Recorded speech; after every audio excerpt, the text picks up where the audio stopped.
Shalom Bapak Ibu Saudara yang dikasihi Tuhan. Shalom. Pagi hari ini kita akan mempersiapkan hati kita untuk masuk hadirat Tuhan. Saya jemput jemaat untuk bangkit berdiri. Kita akan mengambil saat teduh sejenak.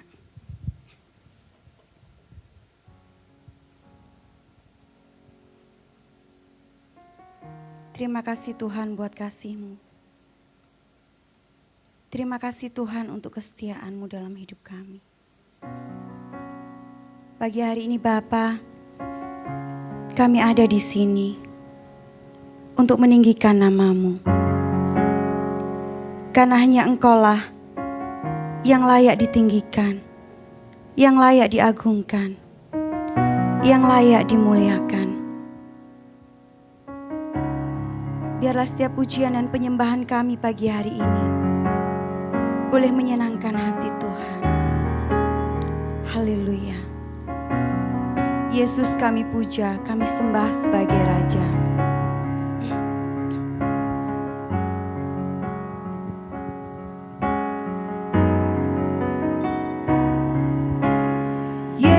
Yesus kami puja, kami sembah sebagai Raja. Berdiri di tengah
kami boleh ada di sini untuk menyenangkan hati-Mu.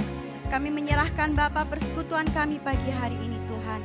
Dari awal hingga akhir, biarlah kuasa Tuhan bekerja di tengah-tengah kami. Kami naikkan syukur dalam nama Tuhan Yesus. Amin. Shalom. Ada sukacita pagi hari ini. Haleluya. Mungkin saat ini kita merasa kehidupan kita semakin berat karena keadaan belum berubah hingga saat ini. Tapi saudara, pagi hari ini kita akan lupakan dulu semuanya. Kita akan berikan hati kita, mulut kita untuk sungguh-sungguh memuliakan nama Tuhan. Kita akan naikkan pujian ini, besar di dalamku.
Ada banyak tantangan dalam kehidupan kami Tuhan. Ada banyak kesulitan, ada banyak persoalan. Tetapi kami boleh kuat sampai hari ini.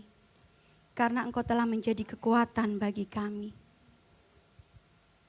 Pagi hari ini Bapa,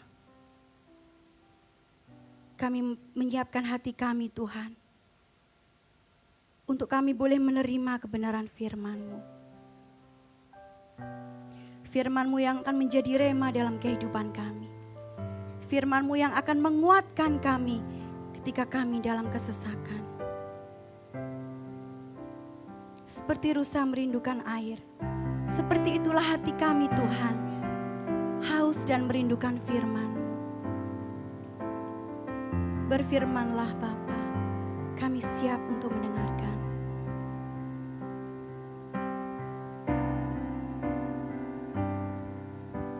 Seperti rusa rindu sungai-Mu, jiwaku rindu Engkau. Kaulah Tuhan hasrat hatiku, ku rindu menyembah-Mu. Engkau kekuatan dan perisaiku, kepadamu rohku berserah.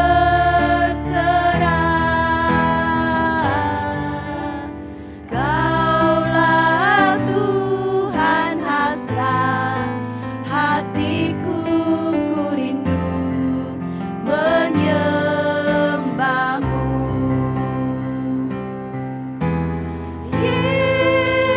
Yesus, Yesus,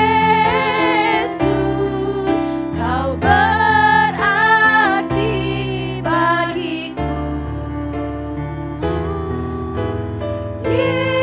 Yesus, Yesus, Kau segalanya bagiku. Seperti rusa rindu sungai.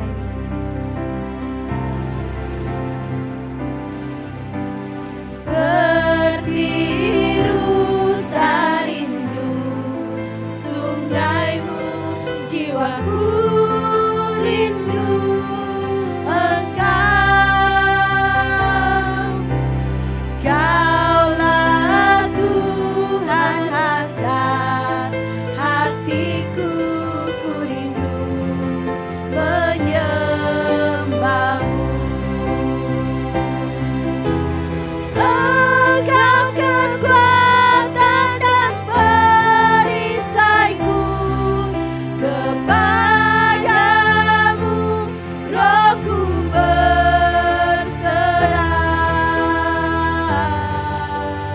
Kaulah Tuhan hasrat hatiku, ku rindu menyembah-Mu.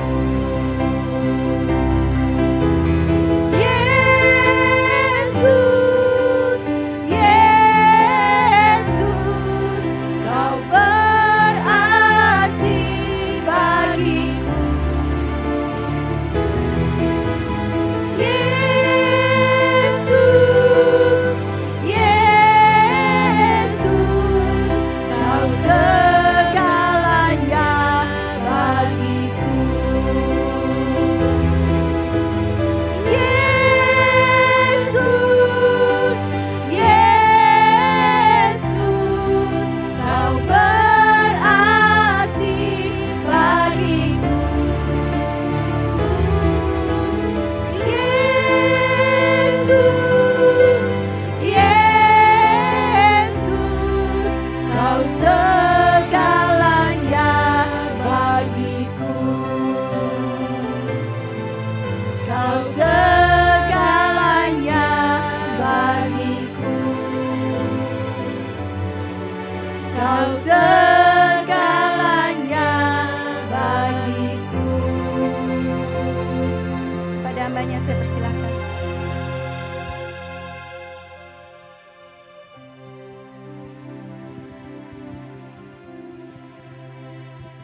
menerangkan maksud firman Tuhan. Allah Roh Kudus akan mengajar kami kehendak Bapa, dan kami bersuka cita dengan firman-Mu. Tuhan, luruskan apa yang Tuhan mau luruskan dalam hidup kami. Kuatkan apa yang Tuhan mau kuatkan. Dan supaya kami menemukan Tuhan dalam firman-Mu, dan kami bersuka cita oleh karena kami menemukan Tuhan. Melalui firman-Mu, melalui Roh Kudus yang berbicara kepada kami pada pagi. Dalam nama Tuhan Yesus. Haleluya. Amin. Silakan duduk Bapak Ibu. Saudara-saudaraku,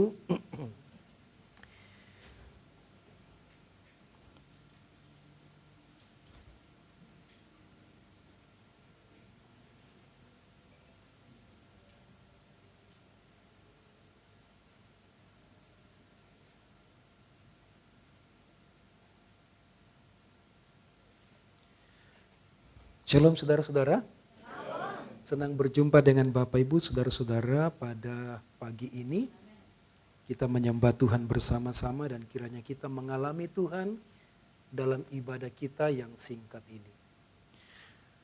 Mari kita melanjutkan firman Tuhan di dalam Yohanes pasal 1 ayat 43 sampai dengan 47.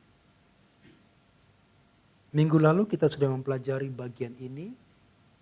Kita menemukan hal yang baru lagi dalam pembacaan kita dan kita akan melanjutkan minggu depan.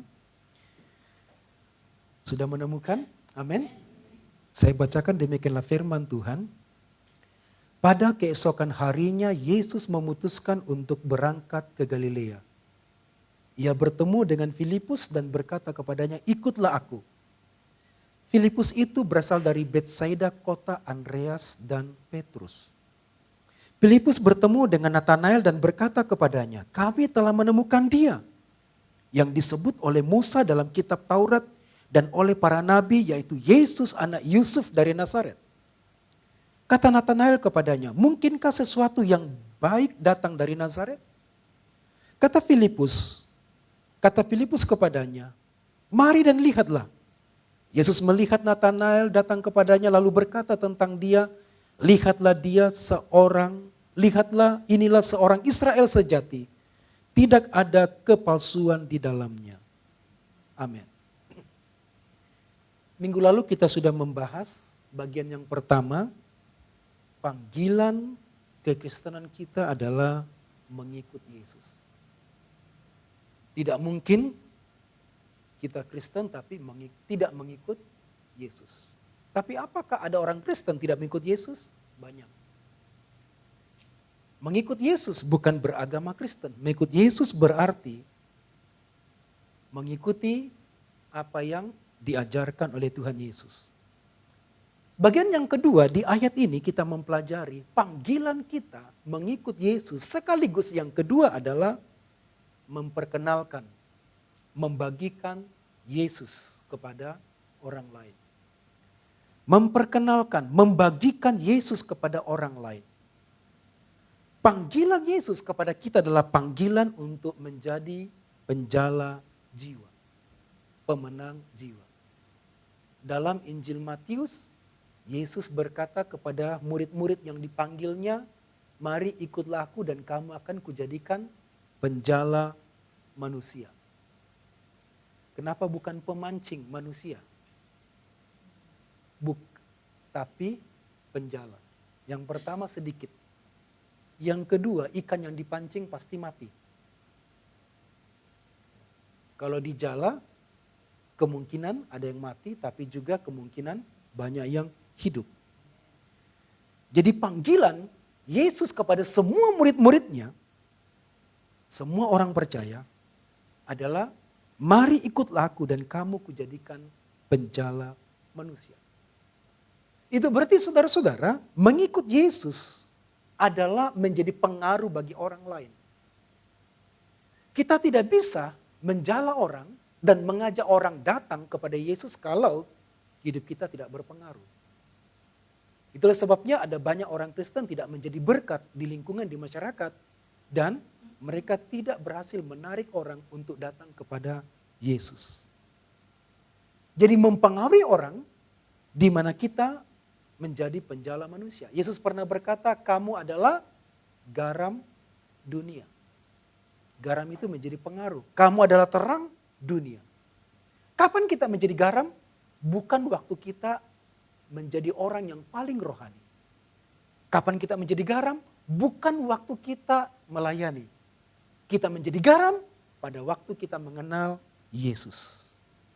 Jadi ketika kita percaya kepada Yesus, kita menjadi pengikutnya. Dan mengikut Yesus berarti kita mengikuti ajarannya, kita mengikuti perkataannya, kita mengikuti jejak-jejaknya, kita mengikuti perintahnya. Itulah mengikut Yesus. Tidak mungkin menjadi pengikut Yesus lalu sebagian kita ikuti, sebagian kita tidak ikuti. Sebenarnya kita bukanlah pengikut Yesus yang setia kalau kita masih memilih-milih mana yang kita taati, mana yang kita tidak taati. Ada orang taat dalam ibadah minggu, tapi maaf, soal ketaatan yang lain saya tidak bisa. Ada orang taat dalam ibadah, tapi tidak taat pada perpuluhan. Ada orang taat dalam ibadah, tapi susah mengasihi. Ada orang taat untuk menyembah, tetapi dia tidak bisa melakukan pemberitaan firman. Semua perkataan Yesus, ajaran Yesus, kita tidak mungkin abaikan karena sebagai pengikut Yesus. Tuhan Yesus pernah berkata dalam Yohanes pasal 14 ayat 15, jikalau kamu mengasihi aku, kamu akan menuruti segala perintahku. Segala, bukan sebagian. Berarti memenangkan jiwa, pergi kepada orang lain untuk membagikan Yesus. Itu adalah perintah untuk kita taati. Bukan hanya rasul-rasul atau hamba-hamba Tuhan. Hari Rabu kita ada pelatihan misi, silakan datang. Semua tadinya kita buka untuk pengurus, tidak semua pengurus datang. Ya kita berkata jadinya mungkin agak susah jadi berkat. Ya, jadi orang-orang pengurus yang sudah datang itu sudah meluangkan waktunya dan mengundang Bapak Ibu Saudara untuk hadir pada hari Rabu dalam pelatihan misi, mengenal hati Tuhan supaya bisa tahu apa hati Tuhan dan bisa membagikan kepada orang lain. Jadi saudara-saudara, saat kita mengikut Yesus, tahu atau tidak tahu metodenya, kita dipanggil untuk menyaksikan Tuhan. Menyaksikan apa yang Tuhan Yesus buat dalam hidup kita. Dan menyaksikan apa yang kita sudah temukan tentang Yesus kepada orang lain. Saya tidak tahu metodenya bagaimana menyaksikan. Yang kita sudah pelajari 3 minggu ini, Yesus tidak mengajarkan metode. Metode itu belakangan. Tapi apa yang Tuhan sudah buat? Filipus berjumpa dengan Yesus. Dan apa yang Yesus buat dalam hidup Filipus, itu yang dia bagikan kepada sahabatnya, Nathanael. Andreas berjumpa dengan Yesus, dan Yesus sudah mengubah hidupnya, mengubah hatinya. Lalu besoknya kemudian dia membagikan hasil penemuannya dengan Yesus kepada orang lain. Jadi tahu atau tidak tahu, semua orang percaya yang mengikut Yesus akan menjadi penjala manusia. Amin. Saya tidak tahu Pak kalau panggilan saya menjadi pemberita Injil. Walaupun tidak tahu, ada gerakan untuk pergi memberitakan Injil. Kenapa demikian? Karena nurture, sifat alamiah orang percaya kepada Yesus adalah ia akan menyaksikan apa yang Tuhan Yesus sudah lakukan dalam hidupnya. Sifat alamiah orang percaya ketika berjumpa dengan Yesus, dia percaya kepada Yesus, ada kerinduan yang besar untuk membagikan sukacitanya kepada orang lain. Dia tidak bermaksud untuk mengajak orang itu menjadi Kristen. Tapi dia membagikan apa yang Tuhan sudah buat dalam hidupnya. Dan salah total kalau kita mengajak orang untuk masuk Kristen. Salah total. Ada banyak di YouTube atau banyak video-video yang mengatakan kita mengajak orang masuk Kristen. Itu salah total. Itu kesalahan kalau kita mengajak orang masuk Kristen. Tapi kita memberitakan Yesus kepada orang lain apa yang Tuhan sudah buat dalam hidup kita. Amin, saudaraku. Ada gerakan alamiah dalam diri orang yang sudah berjumpa dengan Yesus secara pribadi untuk membagikan hasil penemuannya, hasil pengalaman pribadi dengan Yesus kepada orang lain. Dan Roh Kudus menggerakkan kita. Sekalipun kita tidak tahu metodenya. Sekalipun mungkin kita tidak banyak menghafal ayat Alkitab. Tetapi Roh Kudus akan menggerakkan kita untuk membagikan sukacita, keselamatan, apa yang Tuhan sudah perbuat dalam hidup kita, bagaimana juru selamat sudah mengubah kita, bagaimana Yesus sudah menyelamatkan kita, itu yang kita bagikan kepada orang lain. Keinginan besar yang Tuhan taruh di hati kita untuk membagikan Yesus kepada orang lain. Apa yang Tuhan sudah baharui di dalam hati kita.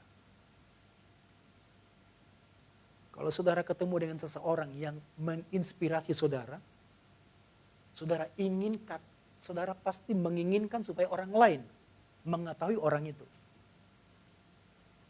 Atau misalnya saudara bergabung di satu bisnis, apalagi multi level. Ada gerakan besar untuk membagikan bisnis ini karena ada benefit di sana. Ada keuntungan di sana. Kadang-kadang tanda kutip untuk menguntungkan orang lain. Padahal menguntungkan diri sendiri. Membagikan Yesus itu menguntungkan orang lain. Dan juga menguntungkan kita. Karena ada sukacita besar pada waktu kita membagikan Yesus. Ini bukan membagikan berita biasa. Tapi membagikan berita besar. Roma pasal 1 ayat yang ke-16 berkata, 17 berkata, Injil adalah kekuatan Allah yang menyelamatkan. Kekuatan Allah. Jadi pada waktu kita membagikan Yesus, kita sedang membagikan kekuatan Allah. Bukan hanya yang kita alami, tetapi juga membagikan kekuatan Allah kepada orang lain. Apakah ada keinginan saudara untuk membagikan Yesus? Itu gerakan Roh Kudus. Dan Roh Kudus akan menggerakkan kita menyampaikan berita yang besar ini. Injil adalah berita besar.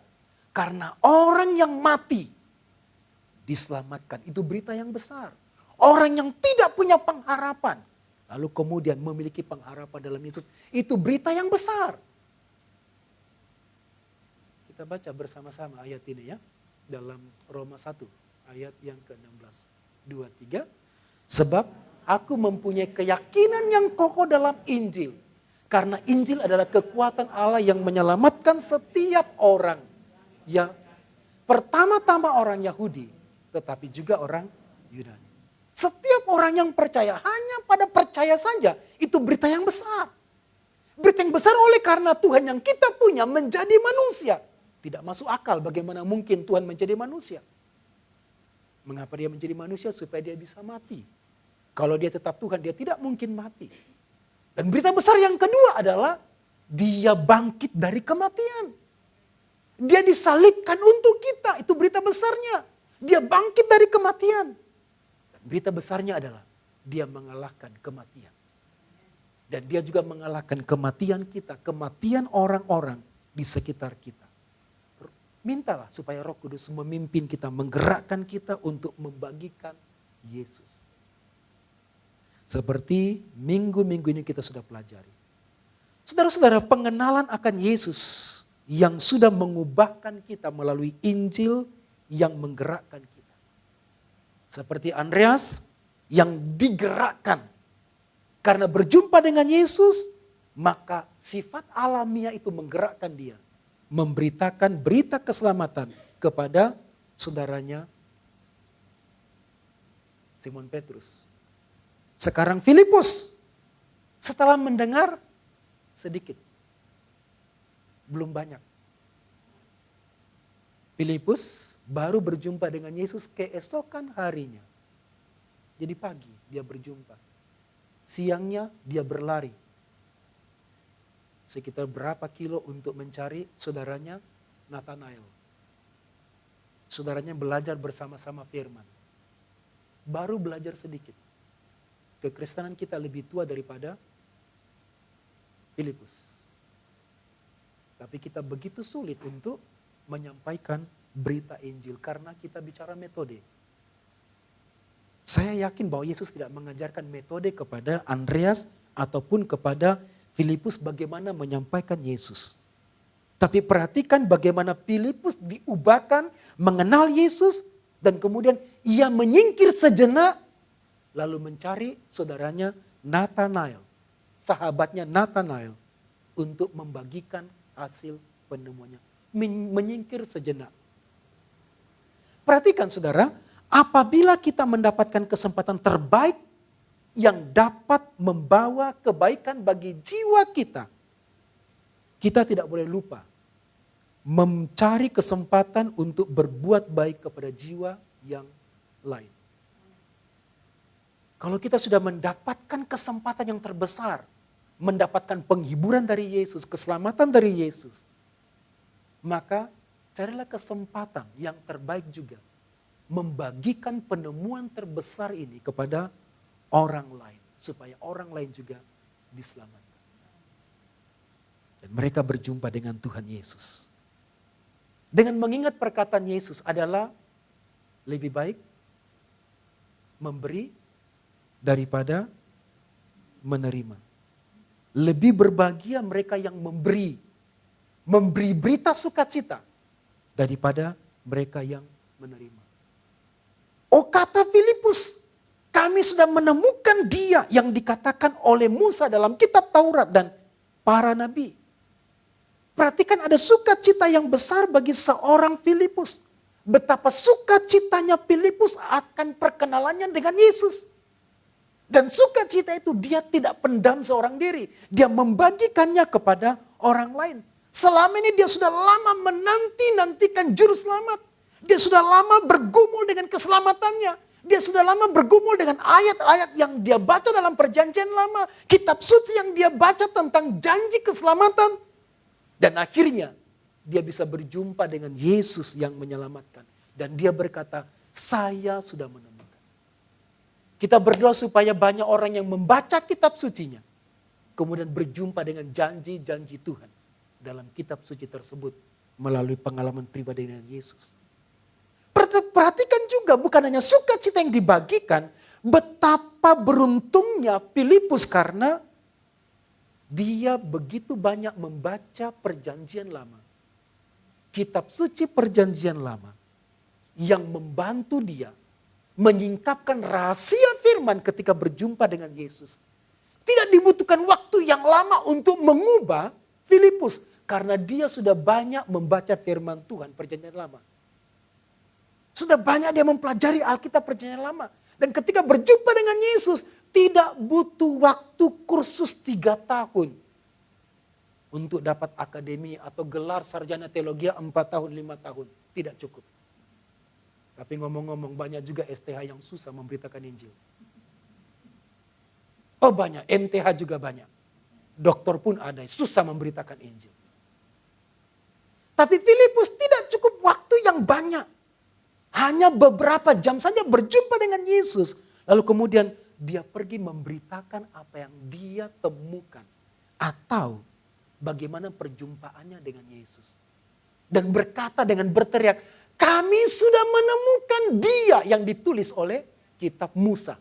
Apa yang ditemukan?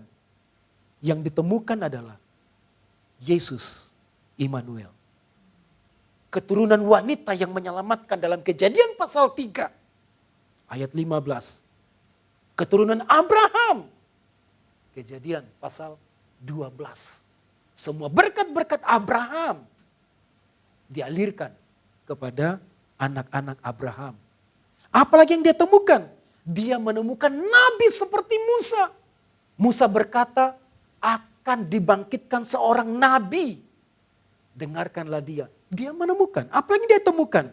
Dia menemukan janji Tuhan kepada Daud. Keturunanmu, anakmu akan menjadi raja. Anak Daud, Mesias yang dijanjikan. Dia juga berjumpa dengan anak manusia, penguasa langit dan bumi. Dia juga berjumpa dengan tunas yang dikatakan oleh saya. Dia berjumpa dengan Mesias, Raja, Juru Selamat dan pemimpin pada kehidupan. Dia berjumpa pelepas, dia berjumpa penyelamat, dia berjumpa dengan Tuhan, dia berjumpa dengan Allah yang menyertai kita. Oh, saudara-saudara, rupanya orang yang mudah dididik adalah orang yang mempercayai firman Tuhan. Orang yang susah dididik adalah orang yang tidak mempercayai firman Tuhan.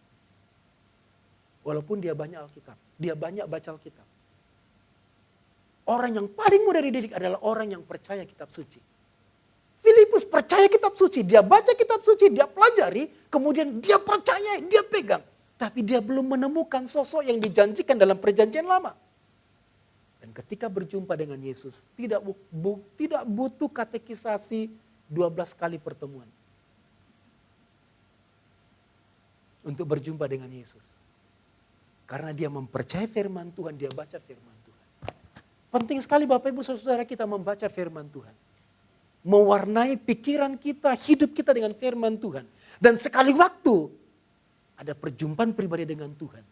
Tidak butuh waktu yang lama untuk mengubahkan kita. Yang saya katakan kadang-kadang butuh waktu yang lama.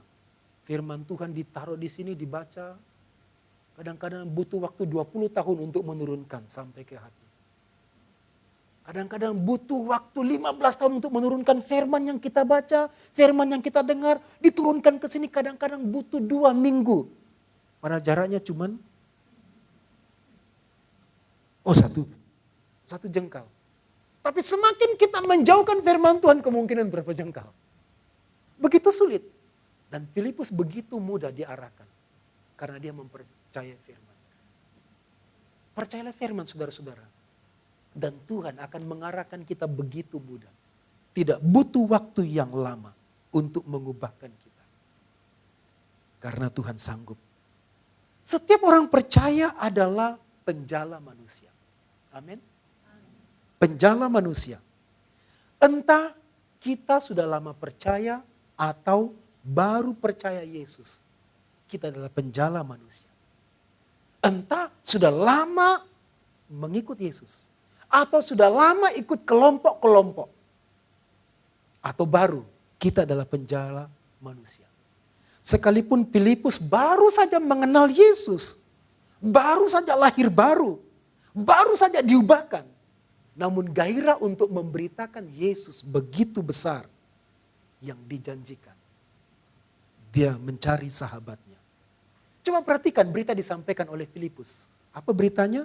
Di ayat 47. Dia berkata di sana,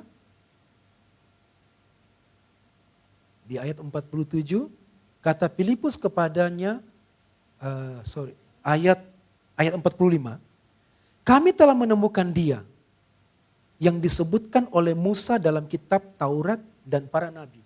Itu benar. Tapi coba perhatikan lagi bagian B, yaitu Yesus anak Yusuf dari Nazaret. Nah, rupanya penafsirannya sebenarnya tidak berlebihan. Banyak orang berkata penafsirannya salah. Ini kesalahan besar. Seorang Nathanael memberitakan Yesus. Tapi saya pikir ini penafsiran yang betul. Yesus anak Yusuf. Tapi memang ada kekurangan di sini. Dia sedang merealisasikan siapa Yesus.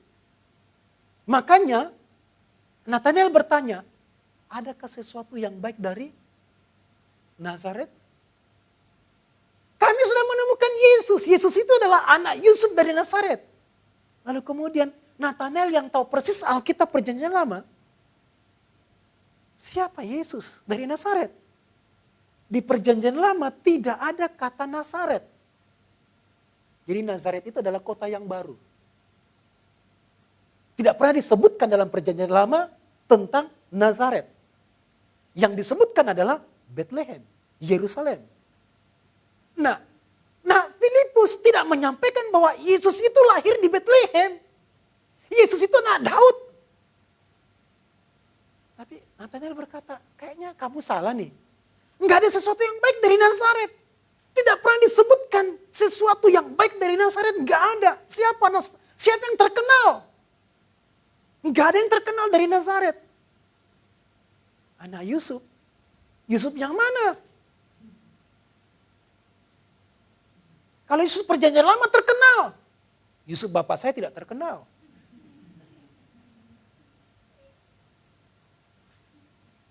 Mungkin Yusuf yang satunya masih terkenal ya. Yesus anak Yusuf. Kalau Filipus berkata kepada Natanael, kami sudah berjumpa dengan Yesus anak Daud. Dia tidak salah. Yesus anak Abraham, dia nggak salah. Yesus anak Yusuf nggak terkenal. Tapi dia mau katakan sebenarnya, Yusuf itu adalah keturunan Daud, raja. Tapi masalahnya Yusuf tidak terkenal. Lalu kemudian dibantahlah oleh Natanael. Apa yang kita pelajari saudara? Pak, saya ingin menyampaikan Injil, tapi kalau nanti saya disalahkan, saya nggak terlalu tahu. Nanti kalau saya disalahkan, iya disalahkan. Ada sesuatu yang baik dari Nazaret, disalahkan. Gini aja deh, mari ikut, kamu lihat sendiri. Kemungkinan perkataan kita ada kurangnya. Kesaksian hidup kita mungkin ada kurangnya. Dan kita tidak punya kuasa untuk mengubah orang lain. Filipus tidak punya kuasa untuk mengubah orang lain. Filipus tidak punya kuasa untuk mempengaruhi orang lain. Filipus tidak punya kuasa untuk membuat orang lain percaya. Tapi Filipus punya kuasa untuk menarik dia. Mari ikut saja. Lihat. Mungkin beberapa orang Kristen berkata, orang percaya berkata, saya bingung menyampaikan bagaimana Yesus sebenarnya. Sampaikan saja apa yang Tuhan sudah ubahkan dalam hidup kita. Dan biarkan Roh Kudus akan mengubah orang itu. Kesaksiannya mungkin belum jelas.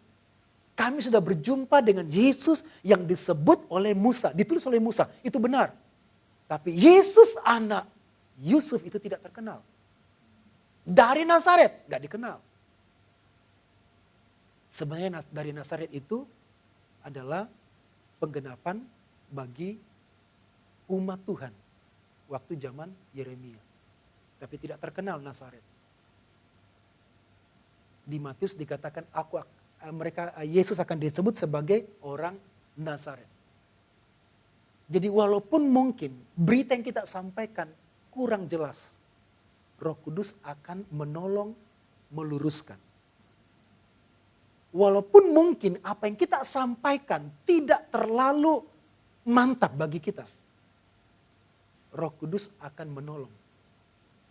Kesaksian kita mungkin kurang atau cara hidup kita kurang, tapi paling tidak bahwa saya sudah menyaksikan melalui cara hidup saya, perkataan saya, siapa Yesus. Dan Roh Kudus akan menuntun. Mari dan lihatlah. Filipus tidak bisa mengubahkan Natanael, tapi Filipus punya kuasa untuk mengajak. Mari lihatlah. Kalau kamu tidak percaya, mari lihatlah. Ini yang dikatakan oleh Yesus kepada murid yang pertama. Kamu cari siapa?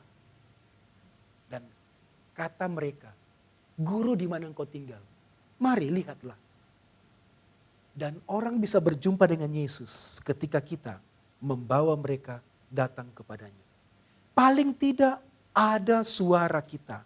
Paling tidak ada doa kita untuk orang-orang yang terhilang. Saya menantang saudara-saudara untuk berdoa bagi orang-orang yang terhilang. Yang membutuhkan Yesus, Juru Selamat. Walaupun berita yang disampaikan tidak sempurna. Tapi Yesus yang menyempurnakan. Roh Kudus yang menggerakkan. Roh Kudus yang mengubahkan. Roh Kudus yang menolong orang. Pernah ada satu kisah. Seorang raja dijumpai oleh penginjil. Dari timur. Dari Kupang. Penginjil ini berkata, Raja kalau suatu hari terjadi peperangan, ingat sebut nama Yesus. Saya tidak perlu menyebutkan kerajaan apa. Kerajaan dekat dari sini. Kemudian terjadi perang. Jepang waktu itu ya. Jepang, lalu kemudian raja ini menyebut, dia ingat kata penginjil. Jadi penginjil tidak sempat menjelaskan tentang Yesus. Tapi dia, kalau terjadi perang, sebut nama Yesus, panggil nama Yesus. Kemudian dia panggil nama Yesus. Dan Tuhan Yesus menolongnya. Raja itu kemudian percaya Yesus dengan keturunannya. Sampai sekarang masih hidup. Nanti saudara bisa tanyakan siapa raja itu. Tapi karena di syuting jadi nggak disebutkan ya.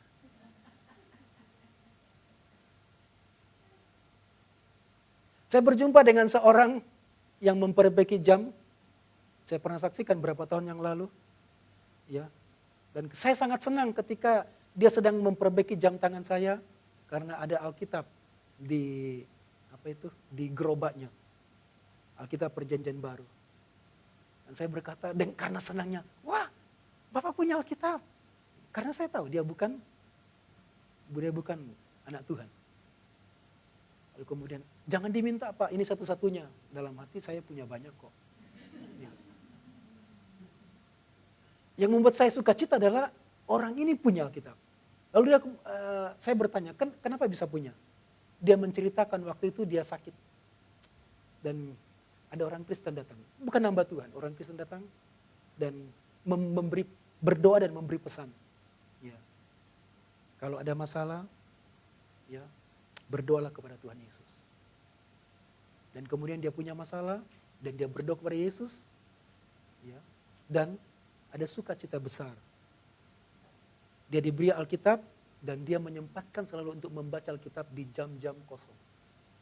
Setelah dia bekerja atau sedang dia bekerja.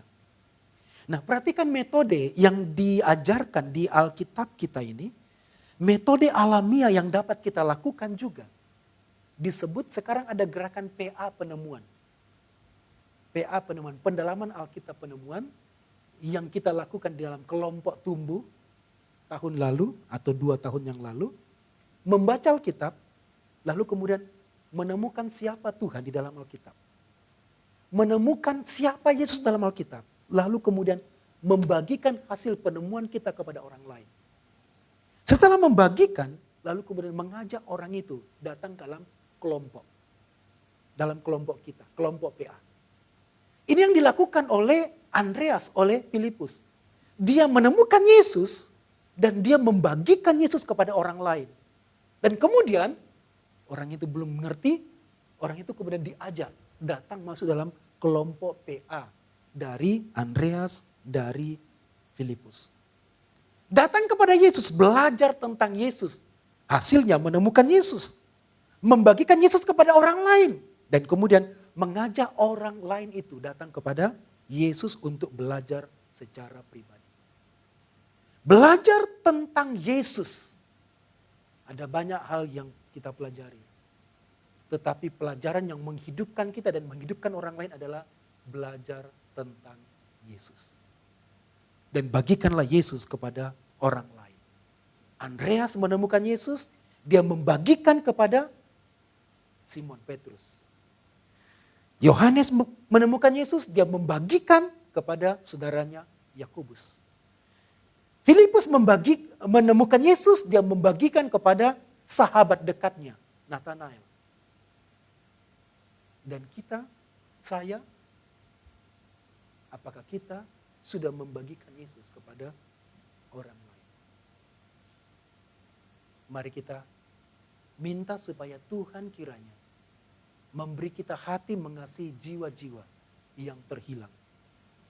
Mari kita minta hati Tuhan supaya ada banyak orang yang diselamatkan melalui hidup kita. Cobalah berdoa setiap hari begini. Yang pertama, Tuhan, pakailah hidupku menjadi kemuliaan. Yang kedua, berdoalah, Tuhan pertemukan saya dengan orang-orang yang Tuhan mau selamatkan melalui hidupku. Tuhan mau selamatkan melalui hidupku. Dan entah bagaimana cara Tuhan. Bagaimana Tuhan akan mengubahkan orang lain. Dan entah bagaimana cara Tuhan mempertemukan kita dengan orang lain. Entah bagaimana Tuhan mengatakan melalui mulut kita. Mungkin ada salahnya, tapi percayalah Roh Kudus tidak akan tinggal diam, dia akan menolong kita. Amin saudaraku. Mari kita berdoa. Tuhan Yesus, terima kasih untuk firman-Mu pada hari ini. Kami sudah mengenal-Mu. Kami sudah berjumpa dengan-Mu. Dan Tuhan sudah mengubahkan kami. Tuhan sudah menemukan kami. Tuhan sudah membaharui kami, menyelamatkan kami. Terima kasih Tuhan. Tuhan memberikan pengharapan baru bagi kami. Terima kasih Tuhan. Tolonglah kami juga untuk membagikan-Mu. Membagikan kesaksian, pengalaman kami berjalan bersama dengan Tuhan. Bagaimana Tuhan menemukan kami, bagaimana Tuhan menyelamatkan kami, bagaimana Tuhan mengubahkan kami dari hidup lama menjadi hidup baru. Tuhan tolong kami, supaya kami dapat menjadi berkat bagi kemuliaan-Mu. Tuhan pakailah kami untuk kemuliaan-Mu. Pertemukan kami dengan orang-orang yang Tuhan mau selamatkan hidup mereka melalui hidup kami. Dan biar Roh Kudus menuntun kami untuk memuliakan. Terpuji nama-Mu Allah yang hidup. Syukur kepada-Mu. Kami berdoa bagi banyak orang di sekitar kami, bagi keluarga kami yang terhilang. Selamatkanlah mereka. Selamatkan mereka Tuhan. Tuhan nyatakanlah mimpi-mimpi tentang-Mu. Nyatakanlah penglihatan-penglihatan tentang-Mu. Berikanlah kiranya mujizat-mujizat daripada-Mu untuk menyembuhkan orang-orang sakit. Dan membawa mereka datang kepada-Mu. Selamatkanlah Tuhan. Selamatkanlah keluarga kami, orang-orang sekitar kami. Selamatkanlah pulau kami. Selamatkanlah bangsa kami Tuhan. Celikkanlah mata orang-orang untuk datang kepada-Mu. Oh Tuhan, pakailah setiap gereja-Mu untuk menjadi berkat bagi banyak orang. Dan Tuhan memberkati. Tuhan berkati. Oh Tuhan, berkatilah kiranya pemberita-pemberita Injil di mana saja. Hamba-hamba Tuhan, bahkan semua gereja Tuhan yang memberitakan berita keselamatan. Tuhan berkati kesaksian mereka, berkati hidup mereka, berkati Tuhan, berkati keluarga mereka. Kami berdoa bagi bangsa kami, bagi pemerintah kami, karuniakanlah rahmat-Mu, keselamatan-Mu. Tuhan tolonglah pemerintah kami untuk mengatur pemerintahan dalam masa COVID ini. Tolonglah pemerintah kami untuk mengatur pembangunan ekonomi. Tuhan berkatilah pembangunan sarana prasarana di bangsa kami ini. Berkatilah pemerintah kami dalam menangani COVID-19 ini. Berkatilah Tuhan gubernur kami sampai bupati kami juga Tuhan. Berkatilah dan seluruh masyarakat bersatu di dalam menangani COVID-19 ini. Kami berdoa Tuhan semua umat-Mu di Siloam. Bahkan siapa saja yang mendengar berita firman-Mu dan mendengar doa ini berdoa bersama-sama. Lindungi kami, jagai kami dari sasaran COVID-19. Tuhan jagai hidup kami. Tuhan berkati kami Tuhan, bahkan berkati pekerjaan kami di masa sulit ini. Tapi bagi Tuhan tidak ada yang sulit, bagi-Mu tak ada yang mustahil. Berkatilah kami Tuhan. Nyatakan mujizat-mujizat-Mu Tuhan di tengah-tengah keterbatasan ini. Berkatilah apa yang kami pikirkan, apa yang kami kerjakan. Berkatilah Tuhan. Dan Tuhan lindungi kami. Biar kiranya kenikmatan sukacita, keindahan dari Tuhan kami nikmati di masa yang terbatas ini. Berkatilah kami. Terima kasih Allah yang hidup. Saudara-saudara, mari kita bangkit berdiri bersama-sama, kita akhiri ibadah kita.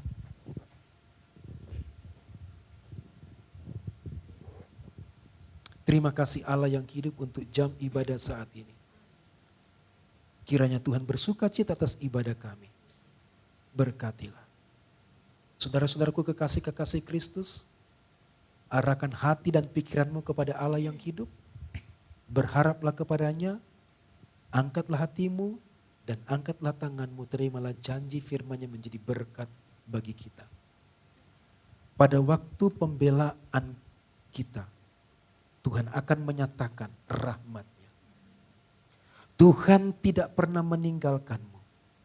Tuhan akan membantumu dan Tuhan menanggung engkau di tangan kanannya yang kuat. Tuhan mendampingimu dan menguatkanmu. Tuhan juga mendengarkan doa-doamu. Tuhan melepaskan engkau dari mulut singa. Iya, Tuhan melepaskan engkau dari setiap usaha jahat. Menolong, menyelamatkanmu, memberkatimu. Di dalam berkat dari Bapa, Tuhan Yesus dan Roh Kudus. Amin.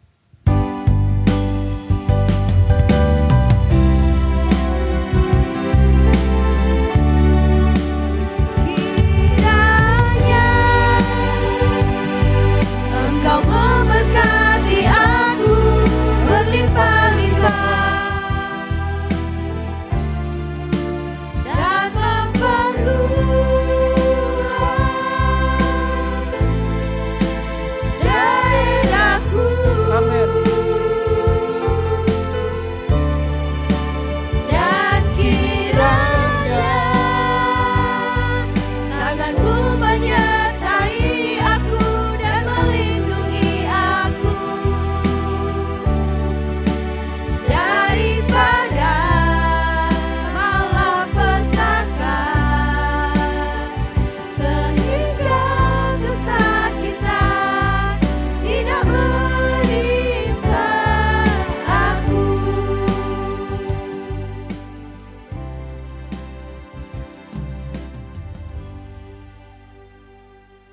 Selamat hari Minggu, Tuhan Yesus memberkati. Shalom, shalom.